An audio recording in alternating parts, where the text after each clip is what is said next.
Hi అండి, చూస్తున్నారు కదా నిమ్మకాయ చెట్టు ఎట్లా ఉందో. చిన్న 20 లీటర్ వాటర్ క్యాన్లో ఉంది. ఎన్ని కాయలు ఉన్నాయి చూడండి. మొక్క మొత్తము కాయలే ఉన్నాయి అన్నమాట.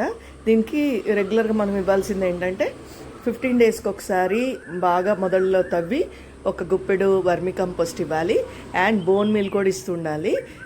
నేను చూడండి కొన్ని లైఫ్లెస్గా అట్లా అనిపించిన కొమ్మలు నేను కట్ చేశాను. కట్ చేసిన ప్రతి చోట కూడా చిగుర్లు స్టార్ట్ అయినాయండి మళ్ళీ. చూడండి, ప్రూనింగ్ ఈజ్ కంపల్సరీ అండి. సిట్రస్ ఫ్రూట్స్ ఉన్న సిట్రస్ వెరైటీస్ అన్నీ కూడా మనం తప్పకుండా ప్రూన్ చేయాలన్నమాట. ఇది ప్రూన్ చేసిన ప్రతి చోట మళ్ళీ చిగురులు వచ్చి మళ్ళీ పువ్వులు కూడా వచ్చినాయి అనమాట. పువ్వులు వచ్చి కాయలు అయినాయి. చూడండి, చిన్న చిన్న పిందెలు కూడా కనిపిస్తున్నాయి కదా. సో మనకి చిన్న మొక్కకు కూడా ఇన్ని కాయలు రావాలంటే మాత్రం దానికి కావాల్సిన ఫర్టిలైజర్స్ మనం రెగ్యులర్గా ఇస్తూ ఉండాలి.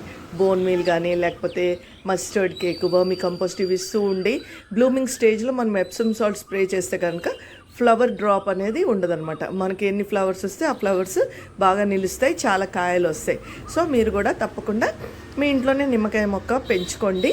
అండ్ చిన్న పాట్లో అయినా కానీ ఇట్లా బలంగా పెరగాలంటే మాత్రం తప్పకుండా దానికి కావాల్సిన మంచి ఫర్టిలైజర్స్ ఇస్తే తప్పకుండా చాలా బాగా పెరుగుతుంది.